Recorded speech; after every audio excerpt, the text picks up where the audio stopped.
O meu presente de aniversário de 14 anos foi um marido muito cruel de 52 anos. Ele foi capaz de me negar comida quando eu me recusava a... Antes de começar a história, comente aqui embaixo de qual cidade você está assistindo esse vídeo. Não se esqueça de se inscrever no canal e deixar o like. Boa história a todos. Sentada em minha cadeira de balanço, observando o rio Piracicaba correr como sempre correu, percebo que o tempo passou como suas águas, às vezes calmo, às vezes turbulento, mas sempre seguindo seu curso. Meu nome é Helena Bonilha, e hoje, aos 81 anos, decidi contar minha história. Não por vaidade ou ressentimento, mas porque acredito que ela possa servir de exemplo para outras mulheres que, assim como eu, precisaram lutar por sua liberdade e felicidade. Era 1955, e Piracicaba, embora já fosse uma cidade importante, ainda mantinha ares de vila do interior. As ruas de paralelepípedos eram percorridas por alguns automóveis, mas os carros de boi ainda faziam parte de nossa rotina. A Rua do Porto, hoje tão movimentada, era apenas um lugar simples onde os pescadores se reuniam para contar suas histórias e vender o pescado do dia. O cheiro do rio misturava-se com o aroma doce da cana-de-açúcar que vinha das usinas próximas, criando aquela atmosfera única que até hoje caracteriza nossa cidade. Eu tinha apenas 13 anos e morava em um casarão na Rua Governador, com meu pai, Teodoro Bonilha, conhecido por todos como Coronel Teodoro. Minha mãe, Amélia, havia partido quando eu ainda era muito pequena, deixando apenas algumas fotografias em sépia e o eco distante de suas cantigas de ninar. Meu pai, homem austero e tradicional, controlava não apenas nossa propriedade, mas também grande parte dos negócios da região. Seu nome era sussurrado com respeito e temor nos corredores da Câmara Municipal e nas rodas de conversa do Clube Coronel Barbosa. Nossa casa era uma das mais imponentes da cidade, com seus azulejos portugueses e janelas ornamentadas. Das sacadas eu costumava observar o movimento da rua, sonhando com o dia em que poderia passear livremente pela cidade, quem sabe até estudar na escola normal, como tantas outras meninas da minha idade. Mas meu pai tinha outros planos para mim, planos estes que começaram a se revelar naquela tarde fatídica de março de 1955. Lembro-me como se fosse hoje. Estava bordando na varanda dos fundos, acompanhada por tiazinha, nossa governanta que cuidava de mim desde a partida de minha mãe. O aroma do café recém-passado misturava-se com o perfume das damas da noite que começavam a despertar no jardim. Foi quando ouvi o som dos cascos de cavalo na rua e a voz grave de meu pai recebendo alguém. "Helena, venha até a sala", chamou ele, com aquele tom que não admitia desobediência. Quando entrei no ambiente escurecido pelas pesadas cortinas de veludo, deparei-me com Jerônimo Furquim, um dos fazendeiros mais ricos da região. Seus olhos me percorreram de uma maneira que me fez sentir desconfortável, enquanto um sorriso amarelado se formava em seu rosto envelhecido. Ele era viúvo, pai de 3 filhos já adultos, e sua fama de homem severo o precedia por toda Piracicaba. "Minha filha", disse meu pai, com uma formalidade incomum, "o Sr. Furquim veio hoje nos fazer uma visita especial. Ele tem um assunto importante a tratar conosco." Naquele momento, ainda em minha inocência, não compreendia totalmente o que estava por vir. Sentei-me no sofá, as mãos tremendo levemente sobre o vestido de algodão que tiazinha havia costurado para mim. O relógio de parede marcava cada segundo com uma solenidade angustiante, enquanto meu pai e Sr. Furquim discutiam sobre negócios, café e política. Foi apenas quando o sol já se punha, pintando o céu de Piracicaba com tons de laranja e rosa, que meu pai finalmente revelou o verdadeiro motivo daquela visita. As palavras saíram de sua boca como pedras pesadas, caindo sobre meus sonhos de menina. "Helena, o Sr. Furquim pediu sua mão em casamento e eu consenti." O mundo pareceu girar ao meu redor. As vozes dos 2 homens tornaram-se distantes, como se eu estivesse submergindo nas águas do rio Piracicaba. Lembro-me de olhar pela janela, vendo os últimos raios de sol refletirem nas águas do rio ao longe, pensando em como aquele dia marcava o fim da minha infância e o início de uma jornada que eu jamais poderia ter imaginado. Tiazinha, que observava tudo da porta da sala, Levou as mãos ao rosto, seus olhos marejados demonstrando a preocupação que não podia expressar em palavras. Ela sabia, assim como eu começava a perceber, que minha vida estava prestes a mudar drasticamente. Os dias que se seguiram foram um turbilhão. As costureiras mais habilidosas da cidade foram chamadas para preparar meu enxoval, enquanto eu assistia, atordoada, aos preparativos de um casamento que não desejava. À noite, sozinha em meu quarto, eu chorava silenciosamente, pedindo a Deus e à memória de minha mãe que me dessem forças para enfrentar o que estava por vir. As pessoas da cidade comentavam, é claro. Nos corredores da igreja matriz após a missa de domingo, ou nas mesas do café central, os cochichos se espalhavam como a brisa que vinha do rio. Algumas vozes se condoíam da minha juventude, outras exaltavam a sorte de me casar com um homem tão próspero. Mas ninguém, absolutamente ninguém, ousava questionar abertamente a decisão do coronel Teodoro Bonilha.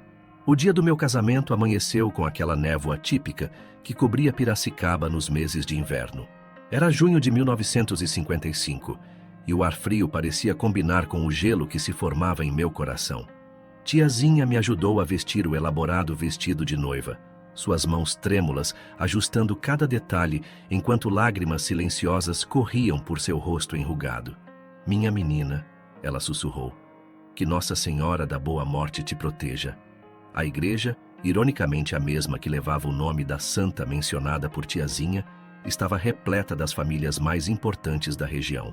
O som do órgão ecoava pelos corredores centenários enquanto eu caminhava, apoiada no braço de meu pai, em direção ao altar onde Jerônimo me aguardava. A cerimônia passou como um borrão em minha memória. Lembro-me apenas dos olhares de pena das pessoas presentes e do tremor em minhas mãos ao colocar a aliança. O padre, um senhor já idoso que me viu crescer, parecia hesitar a cada palavra da cerimônia, como se também sentisse o peso daquela união desigual. A festa foi realizada no Clube Coronel Barbosa, decorado com as mais finas flores trazidas especialmente de São Paulo. A alta sociedade piracicabana estava presente em peso, mas eu me sentia completamente sozinha em meio àquela multidão. Observava os convidados dançando ao som da orquestra, suas risadas e conversas parecendo vir de um mundo distante, do qual eu não mais fazia parte. A mudança para a Fazenda Santa Helena, propriedade de Jerônimo nos arredores de Piracicaba, marcou o início dos anos mais sombrios da minha vida. A casa grande, com suas paredes grossas e janelas altas, tornou-se minha prisão dourada. Os primeiros meses foram especialmente difíceis. Jerônimo revelou-se um homem ainda mais autoritário do que meu pai, controlando cada aspecto da minha vida, desde as roupas que eu vestia até as pessoas com quem podia conversar. Foi nesse período que conheci Dona Carminha, uma senhora que trabalhava na casa há décadas e se tornou minha única confidente. Ela me ensinou a administrar a casa e, mais importante, me deu o apoio emocional que eu tanto necessitava. "Paciência, menina", ela costumava dizer. "Deus escreve certo por linhas tortas." A única luz que surgiu em meio àquela escuridão foi o nascimento dos meus filhos.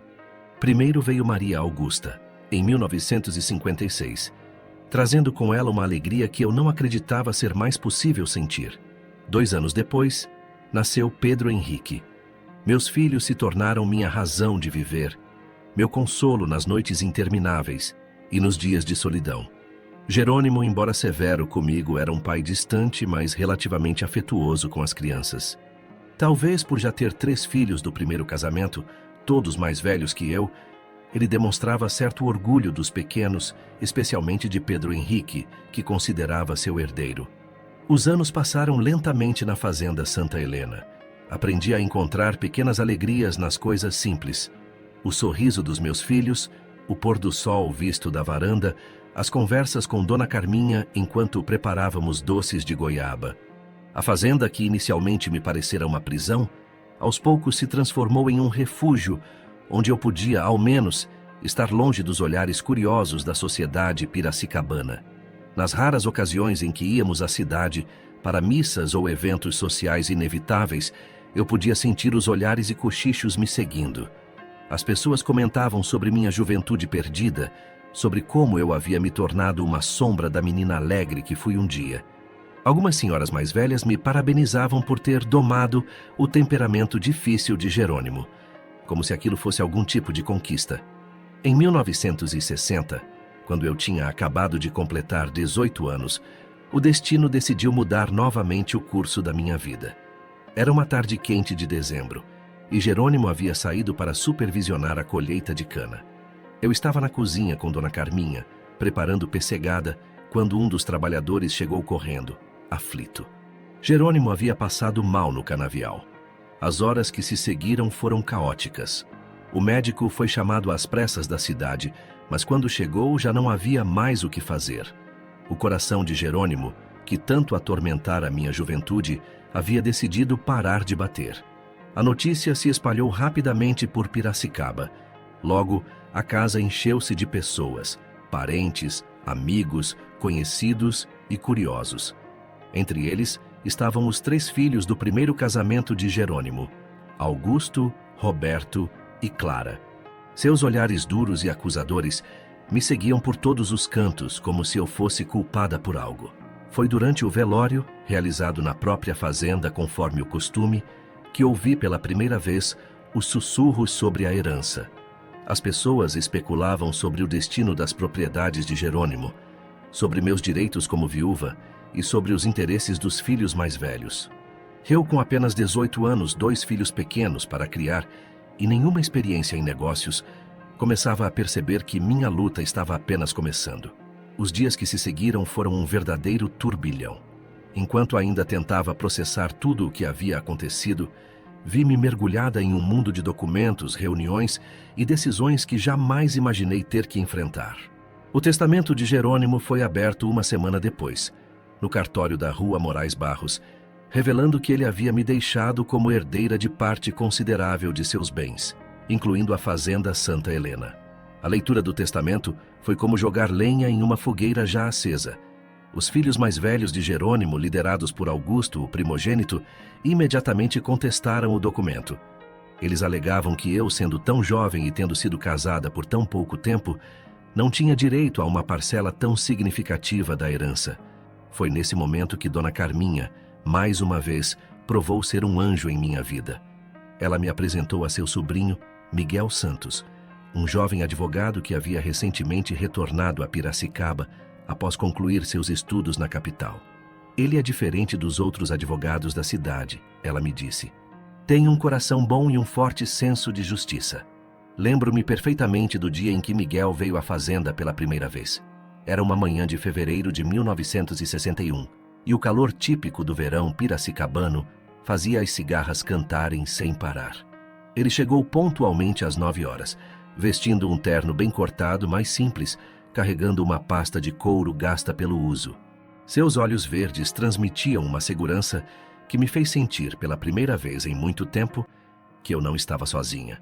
Senhora Furquim, ele começou, mas o interrompi imediatamente. Por favor, me chame de Helena, pedi. Nunca me acostumei com esse sobrenome. Miguel sorriu, um sorriso sincero que iluminou seu rosto jovem. Ele não devia ter mais que 28 anos, e havia nele uma mistura interessante de idealismo e determinação.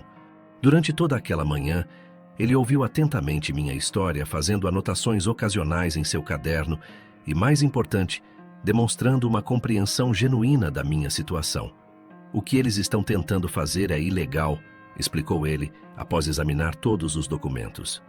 O testamento é válido, e você tem direitos não apenas como viúva, mas também como mãe dos filhos menores de Jerônimo. Não vou permitir que eles a intimidem. Nas semanas que se seguiram, Miguel provou ser não apenas um advogado competente, mas também um apoio fundamental. Ele me ajudou a entender os aspectos legais da administração da fazenda, explicou-me sobre contratos e negócios, e, principalmente, me fez acreditar que eu era capaz de enfrentar aquela situação. A presença constante de Miguel começou a despertar comentários na cidade. As pessoas cochichavam sobre a jovem viúva e seu advogado, especialmente quando nos viam conversando no café central ou saindo do cartório. Mas dessa vez, os comentários não me incomodavam tanto. Havia algo diferente no ar, uma sensação de possibilidade que eu não experimentava desde minha infância. Foi numa tarde particularmente tensa, após uma audiência difícil no fórum, que Miguel me surpreendeu com uma sugestão que mudaria completamente o rumo da minha vida. Estávamos sentados nos bancos da Praça José Bonifácio, observando os pombos e as pessoas que passavam apressadas. "Helena", ele disse, sua voz mais séria que o normal, "preciso te contar algo importante. Descobri que seu pai está planejando interferir nesse processo." Meu coração gelou. Conhecia bem meu pai e sabia que sua interferência só poderia significar problemas. Miguel continuou explicando que Teodoro havia se encontrado secretamente com Augusto Furquim e que planejavam uma manobra para me forçar a vender as propriedades. "Mas por quê?" perguntei, embora já suspeitasse da resposta. "Seu pai ainda a vê como uma menina que precisa ser controlada", Miguel respondeu, seus olhos fixos nos meus. "E os Furquim prometeram a ele uma parcela significativa dos lucros se conseguirem tomar o controle das propriedades." Naquele momento, senti uma mistura de raiva e decepção tão intensa que mal conseguia respirar. Mais uma vez, meu pai tentava decidir meu destino, tratando-me como uma mercadoria a ser negociada. As lágrimas que escorriam pelo meu rosto não eram mais de tristeza ou medo, mas de indignação. Miguel pegou minhas mãos entre as suas, um gesto que me surpreendeu pela ousadia e pelo conforto que trouxe. "Helena, você não precisa aceitar isso. Existem outras possibilidades, outros caminhos. Você é mais forte do que pensa." Foi nesse instante, sentada naquela praça com as mãos entrelaçadas às de Miguel, que comecei a vislumbrar um futuro diferente. Um futuro em que eu não seria mais a menina assustada ou a viúva manipulada, mas uma mulher capaz de tomar suas próprias decisões. As semanas que se seguiram àquela tarde na praça foram de intensa preparação. Miguel e eu nos encontrávamos com frequência, sempre com a desculpa de discutir aspectos do processo, mas ambos sabíamos que algo mais profundo estava nascendo entre nós. Ele me apresentou sua mãe, Dona Cecília, uma senhora adorável que morava em uma casa simples, mas acolhedora no bairro Alto. Dona Cecília era professora aposentada da escola normal e tinha nos olhos a mesma bondade que via em seu filho. Foi ela quem, depois de ouvir toda a minha história, nos ajudou a elaborar um plano que mudaria nossas vidas para sempre. "Às vezes", ela disse, "precisamos ter a coragem de recomeçar do zero para construir algo verdadeiro." O plano era arriscado, mas necessário. Miguel descobrira que meu pai e os Furquim planejavam agir logo após o final da safra de cana. Eles pretendiam usar sua influência junto ao juiz local para conseguir uma decisão favorável à venda das propriedades. Não podíamos esperar mais. Numa noite de abril de 1961, depois que as crianças dormiram, confiei meus temores à Dona Carminha. A velha senhora, que já suspeitava do que estava acontecendo, me abraçou forte. "Vá, minha filha", ela sussurrou. "Vá buscar sua felicidade. Você já sofreu demais nesta casa." Com a ajuda de Dona Carminha e Dona Cecília, começamos a preparar tudo discretamente. Durante semanas, pequenas malas foram sendo preparadas e documentos importantes foram guardados em segurança. Miguel providenciou uma casa em Americana, cidade onde tinha alguns contatos profissionais, e organizou nossa partida de forma que ninguém suspeitasse. A noite escolhida para nossa fuga chegou com uma chuva fina, típica do outono piracicabano. Depois que todos na fazenda se recolheram, Miguel chegou com um carro emprestado. O coração batia acelerado, enquanto acordava Maria Augusta e Pedro Henrique, tentando manter a calma para não assustá-los. "Mamãe, para onde vamos?" perguntou Maria Augusta, sonolenta, enquanto a ajudava a se vestir. "Vamos fazer uma viagem especial, meu amor", respondi, tentando controlar o tremor na voz. "Uma aventura só nossa." Dona Carminha nos esperava na porta dos fundos, lágrimas silenciosas escorrendo por seu rosto enrugado. Ela abraçou cada um de nós, incluindo Miguel, e fez o sinal da cruz em nossas testas. "Que Nossa Senhora da Boa Morte proteja vocês", murmurou, repetindo a mesma bênção que havia me dado no dia do meu casamento com Jerônimo. A viagem até a Americana foi tensa. Cada farol de carro que surgia na estrada me fazia segurar a respiração, temendo que fôssemos descobertos. As crianças, embaladas pelo movimento do carro, logo adormeceram no banco traseiro. Miguel dirigia em silêncio, ocasionalmente lançando olhares reconfortantes em minha direção. Chegamos à nossa nova casa quando o dia começava a nascer. Era uma construção modesta, mas acolhedora, com um pequeno jardim nos fundos e quartos suficientes para todos nós. Dona Cecília já estava lá, tendo chegado no dia anterior para preparar tudo para nossa chegada. "Bem-vindos ao seu novo lar", ela disse, nos recebendo com abraços calorosos e uma mesa de café da manhã preparada com carinho. As crianças, ainda sonolentas, mas já curiosas com o novo ambiente, logo se animaram com as guloseimas que Dona Cecília havia preparado. Observando-os explorar a casa com a naturalidade própria da infância, senti uma mistura de alívio e apreensão. Tínhamos conseguido escapar, mas sabia que as consequências de nossa fuga não tardariam a aparecer. Miguel, como se lesse meus pensamentos, segurou minha mão. "Vai dar tudo certo", ele sussurrou. "Estamos juntos nessa." Naquela primeira manhã em nossa nova vida, sentada à mesa com Miguel, Dona Cecília e meus filhos, experimentei uma sensação que há muito não sentia: paz. Apesar das incertezas que nos aguardavam, havia ali uma promessa de felicidade que me dava forças para enfrentar qualquer obstáculo. O sol nascia em Americana, pintando o céu com tons de rosa e laranja, muito semelhantes aos que via em Piracicaba. Mas agora, pela primeira vez em muitos anos, eu podia apreciar esse espetáculo não mais como uma prisioneira, mas como uma mulher livre, dona de seu próprio destino. Os primeiros meses em Americana foram um misto de alegria e dificuldades. A notícia de nossa fuga causou o escândalo que esperávamos em Piracicaba. Meu pai, furioso, usou sua influência para prejudicar Miguel profissionalmente. Em questão de semanas, ele teve sua licença para advogar suspensa temporariamente, resultado de acusações infundadas sobre sua conduta ética ao me induzir a abandonar as propriedades. Mas havia algo diferente em mim agora. A menina assustada que um dia foi forçada a se casar havia dado lugar a uma mulher determinada. Aos 19 anos, eu finalmente começava a descobrir minha própria força. Miguel, mesmo enfrentando seus próprios problemas profissionais, nunca deixou de me apoiar e incentivar. "Cada obstáculo é uma oportunidade de provar nosso valor", ele dizia, enquanto procurávamos formas de nos sustentar. Com a ajuda de Dona Cecília, consegui um emprego na confecção de uma família de imigrantes italianos. Comecei como costureira, algo que havia aprendido com tiazinha nos meus tempos de menina.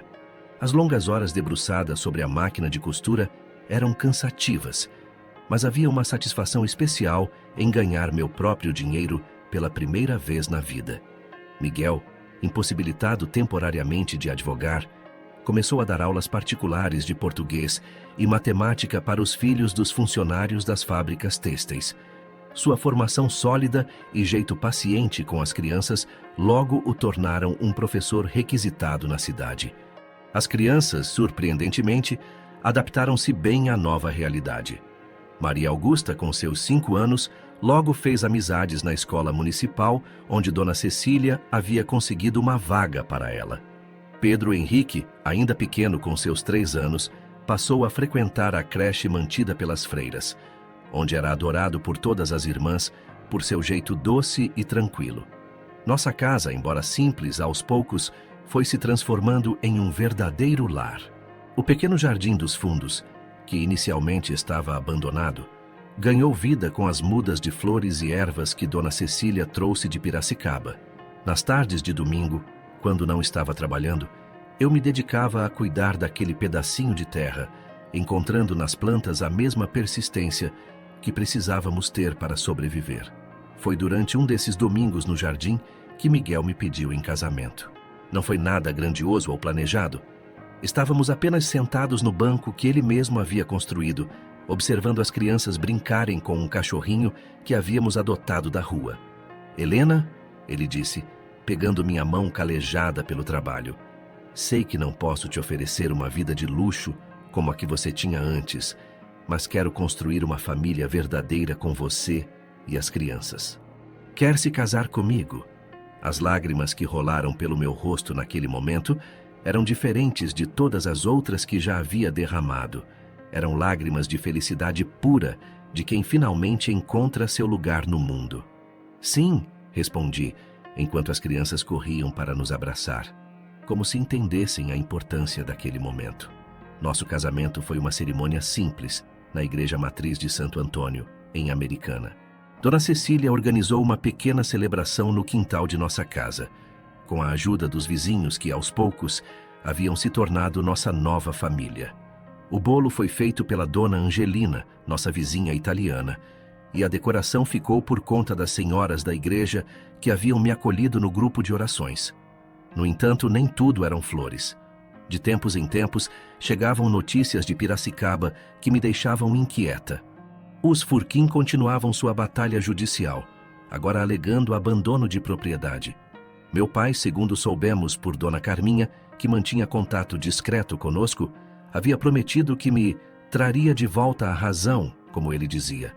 Mas o que ele não entendia era que eu nunca havia estado tão lúcida em toda a minha vida. Pela primeira vez eu tomava minhas próprias decisões, enfrentava minhas próprias batalhas e, principalmente, vivia um amor verdadeiro e correspondido.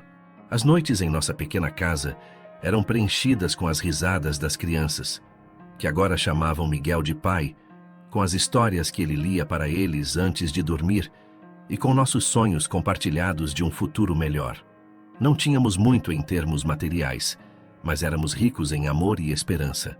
Em nossas conversas noturnas depois que as crianças dormiam, Miguel e eu planejávamos nosso futuro. Ele estava determinado a recuperar sua licença para advogar e eu sonhava em abrir meu próprio ateliê de costura. Sabíamos que o caminho seria difícil, mas estávamos dispostos a enfrentar qualquer desafio, desde que estivéssemos juntos. O tempo foi passando e nossa vida em Americana ganhou uma rotina própria. No final de 1962, descobri que estava grávida. A notícia trouxe uma alegria imensa para nossa família, especialmente para Miguel, que seria pai pela primeira vez. Maria Augusta e Pedro Henrique também ficaram encantados com a ideia de um novo irmãozinho. A gravidez transcorreu tranquila, apesar das longas jornadas de trabalho que ainda precisava enfrentar. Minhas colegas da confecção, mulheres fortes que haviam se tornado grandes amigas, revezavam-se para me ajudar nos momentos mais cansativos. Dona Angelina, nossa vizinha italiana, fazia questão de me trazer uma sopa nutritiva todas as noites, garantindo que eu me alimentasse bem. Em julho de 1963, nasceu nossa pequena Ana Cecília, nome escolhido em homenagem à mãe de Miguel que tanto nos apoiou. O parto aconteceu na Santa Casa de Americana, e foi uma experiência completamente diferente do nascimento dos meus outros filhos. Desta vez, Miguel estava ao meu lado segurando minha mão e me dando força, algo impensável na época em que Jerônimo era vivo. Nossa filha nasceu com os mesmos olhos verdes do pai e meus cabelos escuros. Era uma mistura perfeita de nós dois, um símbolo vivo do amor que havíamos construído. Maria Augusta, então com 7 anos, tornou-se uma verdadeira segunda mãe para a irmã, sempre disposta a ajudar nos cuidados com o bebê. Foi nessa época que comecei a dar os primeiros passos para realizar meu sonho do ateliê próprio.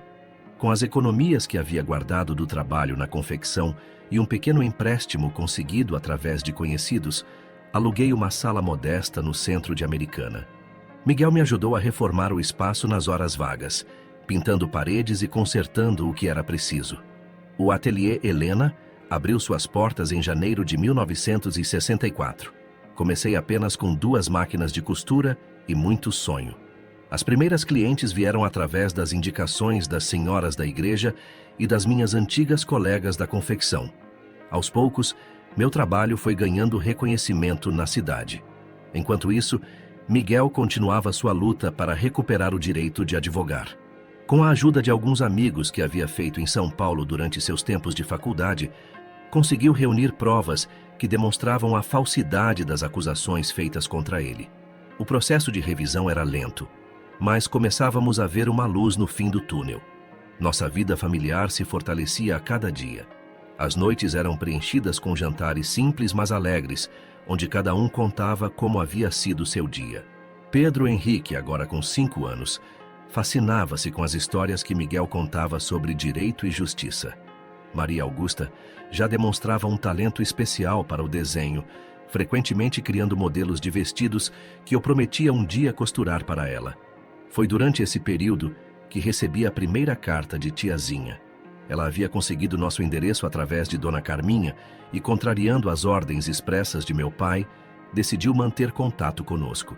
Suas cartas, que chegavam discretamente através de uma amiga em comum, traziam notícias de Piracicaba e palavras de carinho que aqueciam meu coração. Por meio dessas cartas, soube que meu pai havia adoecido. Apesar de tudo o que havia acontecido, senti meu coração apertar com a notícia. Miguel, sempre compreensivo, sugeriu que eu tentasse fazer contato, mas eu sabia que ainda não era o momento. As feridas do passado ainda estavam muito vivas, e meu pai continuava irredutível em sua posição. Nossa vida em Americana não era luxuosa, mas era rica em amor e realizações. Cada pequena conquista era celebrada como uma grande vitória. O primeiro vestido de festa que fiz no ateliê, os progressos das crianças na escola, as novas amizades que formávamos.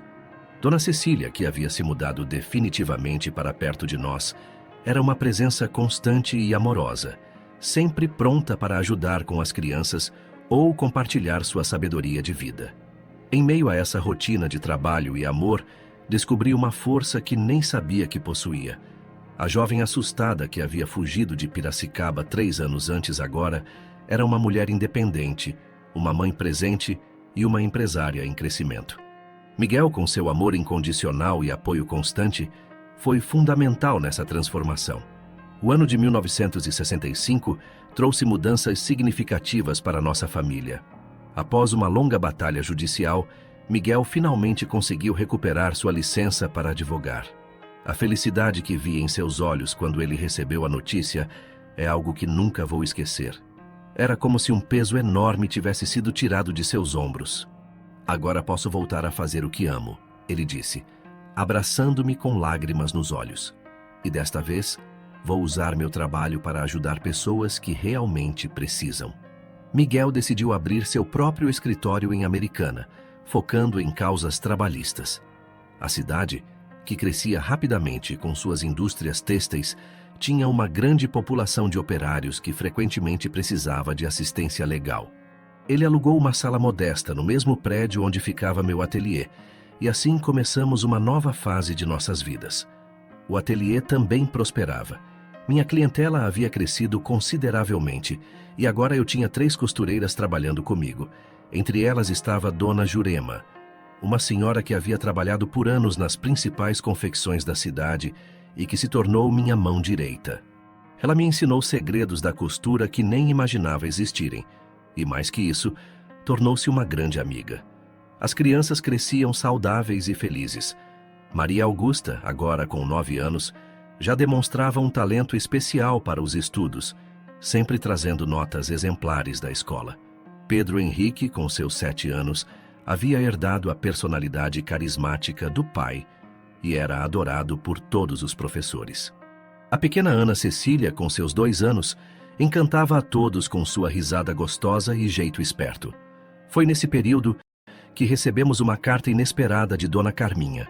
Ela nos contava que meu pai estava realmente doente, mais do que imaginávamos. Segundo ela, ele havia sofrido um derrame e estava acamado.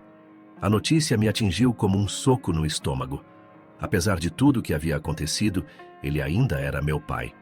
Miguel, percebendo minha angústia, sentou-se comigo no nosso jardim, agora florido e bem cuidado, para conversarmos.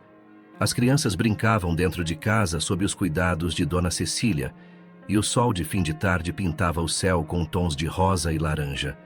Helena, ele disse suavemente, sei que seu pai cometeu muitos erros, mas talvez seja a hora de tentar uma reconciliação.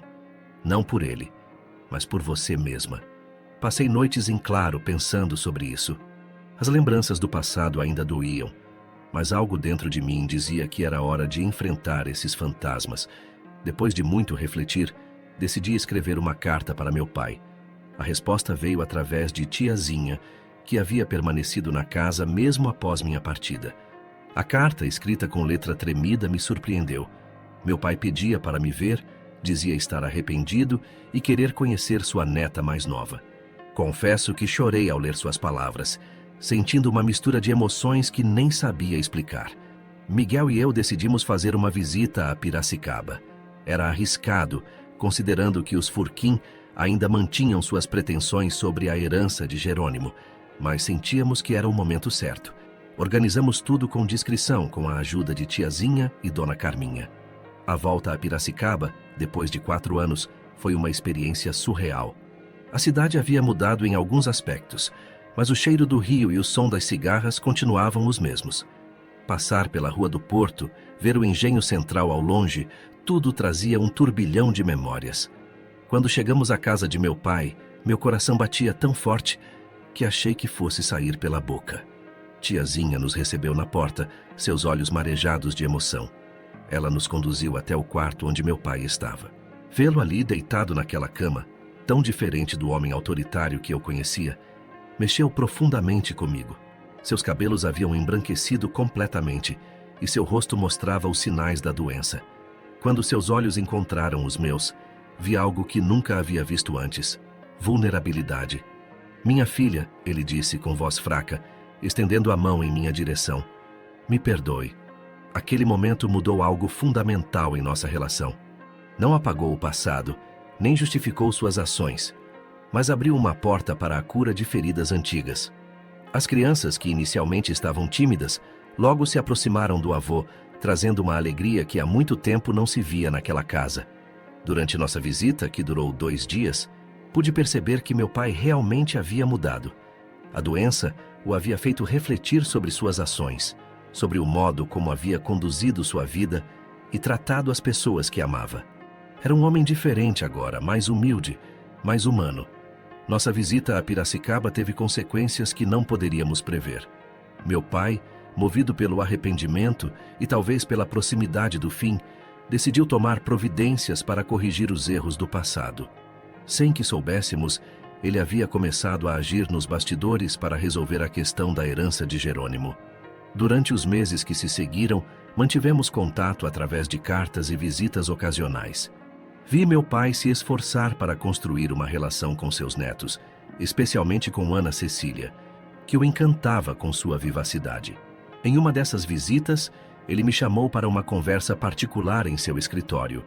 Helena, ele disse, sentado em sua antiga poltrona de couro, passei muito tempo tentando controlar sua vida, achando que sabia o que era melhor para você. Mas você me provou que eu estava errado. Você construiu uma vida digna, uma família linda e fez isso sozinha contra todas as probabilidades. Suas palavras me emocionaram profundamente. Não era apenas o que ele dizia, mas como dizia.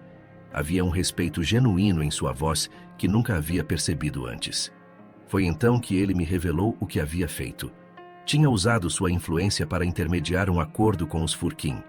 Eles vão desistir de todas as reivindicações sobre a herança, explicou. Em troca, receberão uma compensação financeira que já providenciei. As propriedades que eram de Jerônimo serão legalmente suas, como sempre deveriam ter sido. A notícia me pegou de surpresa, não pelo valor material em si, mas pelo que representava. Era a forma que meu pai encontrou de tentar corrigir os erros do passado. Mas ele não havia terminado suas revelações. Tem mais uma coisa, continuou, abrindo uma gaveta de sua escrivaninha. Venho guardando isso para você. Era um envelope grosso, contendo escrituras de terras e ações de empresas. Meu pai havia separado uma parte considerável de seus próprios bens em meu nome. É sua herança em vida, ele explicou. Quero ver você e seus filhos desfrutarem disso enquanto ainda estou aqui. Voltei para a Americana com o coração leve e a cabeça cheia de planos. Miguel e eu conversamos muito sobre como usar esses recursos. Decidimos que uma parte seria investida na educação das crianças, garantindo que elas tivessem todas as oportunidades que desejassem. Com outra parte, expandimos nossos negócios. O ateliê ganhou uma sede própria, maior e mais bem equipada. Contratei mais costureiras e comecei a dar oportunidades para jovens aprendizes, muitas delas filhas de operárias das fábricas têxteis. Miguel também pôde ampliar seu escritório, contratando mais advogados e expandindo o trabalho com causas sociais. Nossa casa em Americana, que já era repleta de amor, agora também podia oferecer mais conforto às crianças. Compramos uma casa maior, com um jardim ainda mais espaçoso, onde Dona Cecília podia cultivar suas flores e ervas à vontade. As crianças tinham mais espaço para brincar, e até conseguimos montar uma pequena biblioteca, sonho antigo de Miguel. Mas a maior mudança não foi material. Ver meu pai se transformar, reconhecer seus erros e tentar repará-los, me ensinou muito sobre perdão e recomeços. Nossa relação, antes marcada por mágoas e ressentimentos, aos poucos se transformou em algo novo, baseado em respeito mútuo e compreensão. As visitas a Piracicaba tornaram-se mais frequentes. Os domingos na casa de meu pai, agora preenchidos com as risadas das crianças e conversas amenas, eram muito diferentes daqueles tempos sombrios da minha juventude. Tiazinha e Dona Carminha, que haviam permanecido fiéis durante todos aqueles anos, rejuvenesciam com a alegria que voltava a habitar a casa. Foi durante uma dessas visitas que descobri que estava grávida novamente. A notícia encheu de alegria toda a família, especialmente meu pai, que viu nisso uma nova chance de ser presente na vida de um neto desde o início. Miguel, sempre tão carinhoso, ficou ainda mais protetor, fazendo questão de me acompanhar em todas as consultas médicas.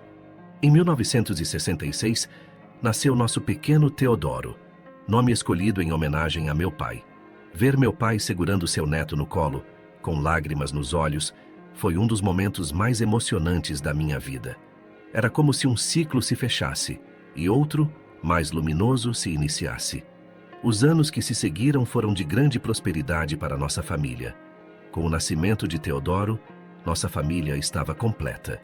As crianças cresciam saudáveis e felizes, cada uma desenvolvendo sua própria personalidade e talentos.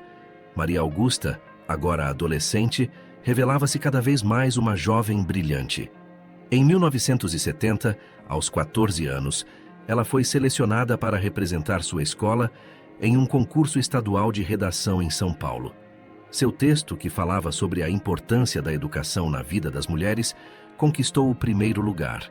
Ver minha filha mais velha subir ao palco para receber seu prêmio me encheu de um orgulho inexplicável. Pedro Henrique, seguindo os passos do pai adotivo, demonstrava grande interesse pelo direito e pela justiça social. Aos 12 anos, já acompanhava Miguel ocasionalmente ao escritório, fascinado pelos processos e pelos relatos dos clientes. Sua capacidade de argumentação impressionava a todos, especialmente nas reuniões familiares, onde defendia apaixonadamente suas opiniões sobre os mais diversos assuntos. Ana Cecília, nossa artista nata, encheu nossa casa de cores e música. Seu talento para o piano, descoberto durante as aulas no Conservatório de Americana, era notável. As tardes de domingo eram embaladas por suas apresentações improvisadas, onde misturava clássicos com composições próprias. Seus olhos verdes, idênticos aos do pai, brilhavam de felicidade quando se sentava ao piano. O pequeno Teodoro, nosso caçula, crescia cercado pelo amor dos irmãos mais velhos. Esperto e carismático, conquistava a todos com seu jeito doce e suas perguntas curiosas sobre tudo. Era a alegria de meu pai, que fazia questão de passar tempo com ele sempre que visitávamos Piracicaba. Meu ateliê havia se transformado em uma das principais casas de costura da região. Além dos vestidos sob medida, comecei a desenvolver uma linha própria de roupas, que era vendida em várias lojas do interior paulista. O sucesso do negócio me permitiu criar um programa de aprendizagem para jovens costureiras, muitas delas de famílias humildes, que encontravam ali uma oportunidade de profissionalização. Miguel, por sua vez, transformou seu escritório em uma referência em direito trabalhista e causas sociais. Seu trabalho em defesa dos operários das fábricas têxteis ganhou reconhecimento até mesmo em São Paulo. Em 1971, ele foi convidado para dar aulas na Faculdade de Direito, que havia sido recentemente inaugurada em Americana, realizando assim um antigo sonho de contribuir para a formação de novos advogados. Nossa casa tornou-se um ponto de encontro para amigos e familiares. Dona Cecília, agora uma senhora de cabelos brancos, mas ainda cheia de energia, continuava sendo o coração de nossa família. Seu jardim havia se transformado em um verdadeiro paraíso, com flores de todas as cores e ervas aromáticas que ela usava para fazer seus famosos chás. As visitas a Piracicaba tornaram-se momentos ainda mais especiais. Meu pai, embora ainda afetado pelos problemas de saúde, encontrava forças para brincar com os netos e participar das conversas familiares. Sua transformação era visível para todos que o conheciam. O antigo coronel autoritário havia dado lugar a um avô amoroso e compreensivo. Foi durante uma dessas visitas que Maria Augusta, então com 15 anos, encontrou um antigo álbum de fotografias no sótão da casa. Entre as imagens amareladas pelo tempo, havia uma foto de minha mãe, ainda jovem, sentada no banco da praça em frente à igreja matriz. A semelhança entre ela e Maria Augusta era impressionante. "Vovô?", perguntou Maria Augusta, mostrando a fotografia. "Pode me contar sobre a vovó?" Vi meu pai hesitar por um momento, seus olhos marejados fixos na imagem da esposa que havia partido tão cedo. Então, pela primeira vez, ele começou a falar abertamente sobre minha mãe. Contou sobre como a conheceu, sobre seu amor pela música e pela poesia, sobre como ela sonhava em ver a filha, eu, estudar e se tornar independente. Sua avó teria muito orgulho de sua mãe. Ele disse a Maria Augusta, segurando minhas mãos. Ela sempre soube que Helena seria uma mulher forte, mesmo quando eu não conseguia ver isso. Aquela conversa abriu espaço para muitas outras. Aos poucos, as histórias do passado, antes guardadas como segredos dolorosos, foram sendo compartilhadas e ressignificadas. As crianças aprenderam sobre suas raízes, sobre as dificuldades e as superações que marcaram nossa trajetória. O início dos anos 1970 trouxe consigo ventos de mudança. O Brasil vivia um período de intenso desenvolvimento econômico e Americana, como tantas outras cidades do interior paulista, crescia rapidamente. Nossa família acompanhava essas transformações, sempre mantendo os valores que havíamos construído ao longo dos anos.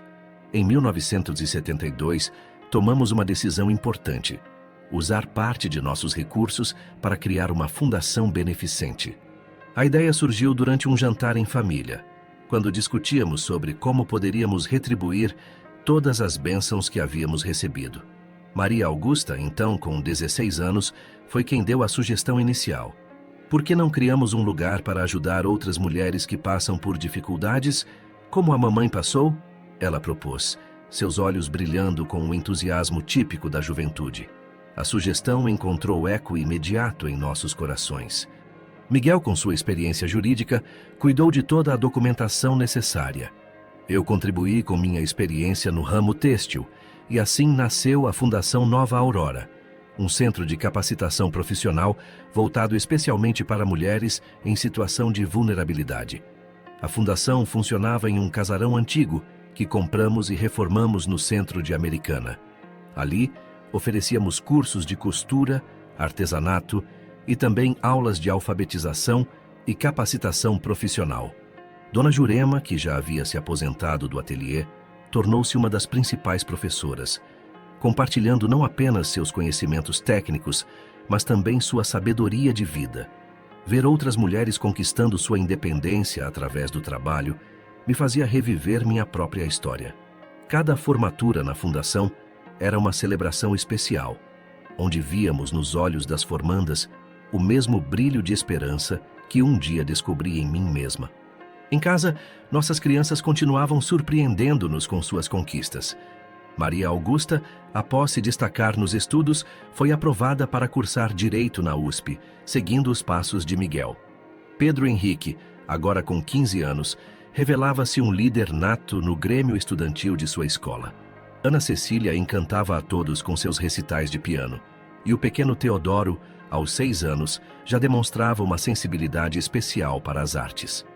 Meu pai, mesmo com a saúde cada vez mais frágil, fazia questão de participar ativamente da vida dos netos. Suas visitas à Americana tornaram-se mais frequentes e era comum vê-lo sentado na varanda, contando histórias do passado para as crianças. Ele havia se tornado um excelente contador de histórias, transformando até mesmo os episódios mais difíceis em lições de vida. Foi durante uma dessas tardes de histórias que ele me chamou para uma conversa particular. Caminhamos juntos pelo jardim de Dona Cecília, o perfume das damas da noite começando a se espalhar pelo ar. "Helena", ele disse, sua voz mais suave que o normal. Quero que você saiba que me orgulho muito da mulher que você se tornou. Você conseguiu fazer algo que eu, com todo o meu poder e dinheiro, nunca consegui. Construir uma família verdadeiramente feliz. Suas palavras me emocionaram profundamente. Ali estava meu pai, o antigo coronel Teodoro Bonilha, reconhecendo que o verdadeiro valor da vida não estava no poder ou no dinheiro, mas no amor e na capacidade de construir relações genuínas. O tempo havia nos ensinado lições preciosas sobre perdão, recomeço e a importância de seguir nosso coração. Miguel e eu havíamos construído não apenas uma família, mas um legado de amor e respeito que se estendia muito além de nossas vidas pessoais. Nossa história, que começou com tanto sofrimento, havia se transformado em um testemunho de superação e esperança. Através da Fundação Nova Aurora, podíamos agora ajudar outras pessoas a escreverem suas próprias histórias de recomeço. As noites em família continuavam sendo nossos momentos mais preciosos. Sentados à mesa da varanda, compartilhando as histórias do dia, ouvindo Ana Cecília tocar piano ou discutindo os casos de direito com Maria Augusta e Pedro Henrique, tínhamos a certeza de que cada momento difícil do passado havia valido a pena. Miguel, sempre sensível, costumava dizer que nossa história era como uma colcha de retalhos. Cada pedaço, mesmo os mais escuros, tinha sua importância na composição do todo. E ali, observando nossa família reunida, eu não podia deixar de concordar com ele. Os anos foram passando e nossa família continuou crescendo e se transformando. Em 1975, Maria Augusta se formou em Direito pela USP. A cerimônia de formatura foi um dos momentos mais emocionantes de nossas vidas. Ver minha filha mais velha usando a beca tradicional, recebendo seu diploma, me fez lembrar dos meus próprios sonhos de estudo que haviam sido interrompidos tantos anos antes. Após a formatura, ela decidiu voltar para a Americana para trabalhar no escritório com Miguel. Pai e filha formavam uma dupla extraordinária, combinando a experiência dele com o entusiasmo e as ideias inovadoras dela. O escritório expandiu ainda mais sua atuação, tornando-se referência em causas sociais em todo o estado de São Paulo. Pedro Henrique, seguindo o exemplo da irmã, também escolheu o caminho do direito, mas com um interesse especial pela área ambiental, algo bastante pioneiro para a época. Ana Cecília, nossa artista, depois de se formar no conservatório, começou a dar aulas de piano para crianças carentes através da Fundação Nova Aurora. Teodoro, nosso caçula, revelou-se um talentoso pintor, enchendo nossa casa com suas telas coloridas. Em 1976, recebemos uma notícia que mudou novamente o rumo de nossas vidas. Meu pai havia sofrido um novo derrame, mais grave que o anterior. Imediatamente, nos organizamos para passar mais tempo em Piracicaba. Durante suas últimas semanas, ele estava surpreendentemente lúcido, aproveitando cada momento com os netos e fazendo questão de contar antigas histórias de família. Em uma tarde particularmente significativa, ele me chamou ao seu quarto. Estava sentado em sua poltrona favorita, observando o pôr do sol através da janela. "Helena", ele disse, sua voz fraca, mas clara, "você me ensinou a maior lição da minha vida, que o amor verdadeiro não prende, liberta. Agradeço a Deus por ter me dado a chance de aprender isso antes de partir." Naquele momento, segurando a mão de meu pai, senti que todas as mágoas do passado haviam realmente se dissolvido. Ele partiu serenamente, cercado pelo amor de sua família, tendo feito as pazes com seus erros e encontrado redenção no amor dos netos. A casa antiga em Piracicaba, palco de tantas histórias de nossa família, foi transformada em uma extensão da Fundação Nova Aurora, conforme o desejo expresso de meu pai. Ali criamos um centro cultural que oferecia aulas de música, arte e literatura para crianças e jovens da região. Ana Cecília assumiu a direção do projeto, dando aulas de piano nas mesmas salas onde eu havia passado minha infância. Miguel e eu decidimos manter residência tanto em Americana quanto em Piracicaba, dividindo nosso tempo entre as duas cidades que tanto significavam para nossa história. Dona Cecília, já bastante idosa, mas ainda cheia de vitalidade, continuava sendo o coração de nossa família, agora ajudando a cuidar dos primeiros bisnetos que começavam a chegar. Em 1978, Maria Augusta nos deu uma notícia que trouxe ainda mais alegria para nossa família. Ela estava grávida. A chegada de Marta, nossa primeira neta, foi uma celebração da vida e da continuidade de nossa história. Ver Miguel segurando nossa neta nos braços, com aquele mesmo olhar de amor infinito que dedicava a nossos filhos, me fazia perceber como a vida havia sido generosa conosco. O ateliê, que agora era administrado por uma equipe competente, formada por antigas alunas do programa de capacitação, continuava prosperando. Eu ainda participava das decisões importantes, mas dedicava mais tempo à fundação e à família. Ver as jovens costureiras que havíamos formado ao longo dos anos assumindo posições de liderança era uma das minhas maiores satisfações.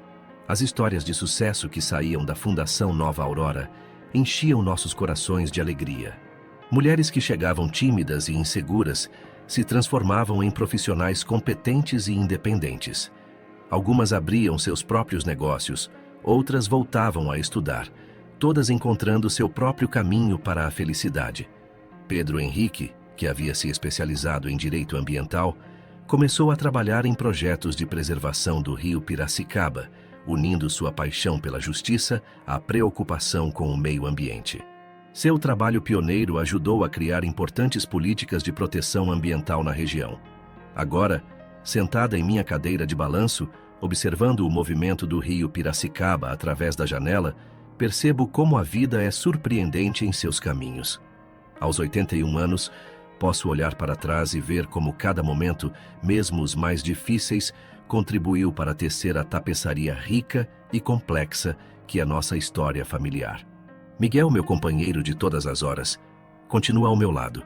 Seus cabelos agora tão brancos quanto os meus, mas seus olhos verdes mantendo o mesmo brilho de amor e determinação que me cativou há tantos anos. Juntos, vemos nossa família prosperar e crescer, carregando os valores que construímos ao longo de nossa jornada. Maria Augusta se tornou uma das advogadas mais respeitadas do Estado, conhecida por seu trabalho em defesa dos direitos das mulheres. Casou-se com um professor universitário e tem 3 filhos, que enchem nossa casa de alegria com suas visitas frequentes. Pedro Henrique, além de seu trabalho com direito ambiental, fundou uma ONG dedicada à preservação dos rios da região, inspirando uma nova geração de ambientalistas. Ana Cecília transformou o Centro Cultural de Piracicaba em um polo de arte e educação reconhecido em todo o país. Suas composições para piano, que misturam elementos clássicos com ritmos brasileiros, são tocadas em salas de concerto do Brasil e do exterior. Teodoro, nosso caçula, tornou-se um artista plástico renomado, com obras que retratam a vida e a cultura do interior paulista. A Fundação Nova Aurora continua crescendo, agora com unidades em várias cidades da região. O programa de capacitação profissional que começamos de forma modesta já formou milhares de mulheres, muitas das quais têm suas próprias histórias de superação para contar. Ver essas mulheres conquistando sua independência e construindo suas próprias trajetórias de sucesso é uma das maiores alegrias de minha vida. Nossa família cresceu de maneiras que jamais poderíamos imaginar. Além dos 4 filhos, somos abençoados com 11 netos e recentemente começamos a receber os primeiros bisnetos. As reuniões familiares são momentos preciosos, onde várias gerações se encontram para compartilhar histórias, risadas e amor. Dona Cecília, nossa querida matriarca, viveu para ver toda essa felicidade. Ela partiu serenamente aos 92 anos, deixando um legado de amor e sabedoria que continua vivo em cada um de nós. Seu jardim, agora cuidado com carinho por Ana Cecília, continua sendo um lugar de paz e beleza, onde as damas da noite perfumam as noites de verão. Quando olho para trás, para aquela menina assustada de 13 anos, que foi forçada a um casamento indesejado, mal posso acreditar na jornada que percorri. Cada desafio enfrentado, cada obstáculo superado, cada momento de dor ou alegria, contribuiu para moldar a pessoa que me tornei. O amor, esse sentimento tão poderoso e transformador, foi o fio condutor de toda a nossa história. Foi o amor que me deu coragem para fugir de uma vida de opressão. Foi o amor que me permitiu perdoar meu pai. Foi o amor que construiu esta família maravilhosa que tenho hoje. Miguel, meu eterno companheiro de jornada, costuma dizer que nossa história é um testemunho do poder do amor verdadeiro. E ele está certo. Nosso amor não apenas transformou nossas próprias vidas, mas também tocou e transformou a vida de muitas outras pessoas através de nosso trabalho na fundação e no escritório de advocacia. Às vezes, quando estou reunida com minha família, observando as diferentes gerações interagirem, os mais velhos compartilhando sua sabedoria, os mais jovens trazendo suas ideias e sonhos, sinto uma profunda gratidão. Gratidão por ter tido a coragem de seguir meu coração. Gratidão por ter encontrado um companheiro que me apoiou em todos os momentos. Gratidão por ter conseguido transformar uma história que começou com dor em uma narrativa de amor e superação. E assim, enquanto o rio Piracicaba continua seu curso eterno, nossa história também segue fluindo através das gerações. O legado que construímos não é feito apenas de conquistas materiais ou reconhecimento social, mas principalmente de valores, de amor e de coragem para lutar por uma vida mais digna e justa para todos. Porque no final, é isso que verdadeiramente importa. O amor que compartilhamos, as vidas que tocamos e a esperança que plantamos no coração de cada pessoa que cruza nosso caminho. Esta é nossa história, uma história de amor, coragem e redenção, que continuará viva através de nossos filhos, netos e de todas as pessoas que, de alguma forma, foram tocadas por nossa jornada.